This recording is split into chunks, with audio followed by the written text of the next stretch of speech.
ယ်ရွရရေအိုရွကတကြီးရှိစုဖျားပွဲနဲ့နှစ်ကြီးရှိစုဖျားပွဲကိုတွေးမြင်နေမယ်ဆိုတာကျွန်မသိပါတယ်ဒီရွရရေချင်းမှုရဆိုရင်ကျွယ်မြို့မှာအလောချောင်းရင်းစွာချိန်ပြီးကြတဲ့ကချစ်တော်လာခဲ့တယ်ရုပ်ကျမလာခဲ့ရွရရေချင်းမှုပဲဖြစ်ပါတယ်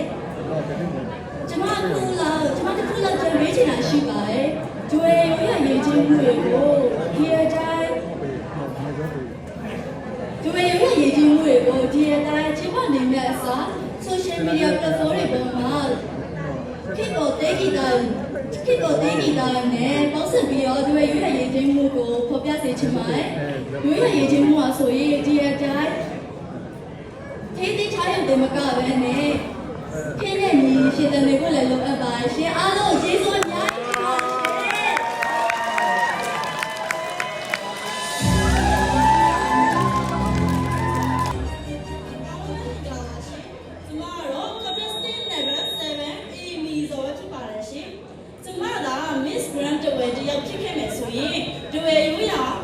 ဝစ်စုံကိုအဓိက promote လုပ်ခေါ်ထုတ်ချင်ပါတယ်ရှင်။ဘာကြောင့်လဲဆိုတော့ဒီပဲရိုးရာဝစ်စုံကအလှမတစ်ခုတည်းကိုတော့ကလူမျိုး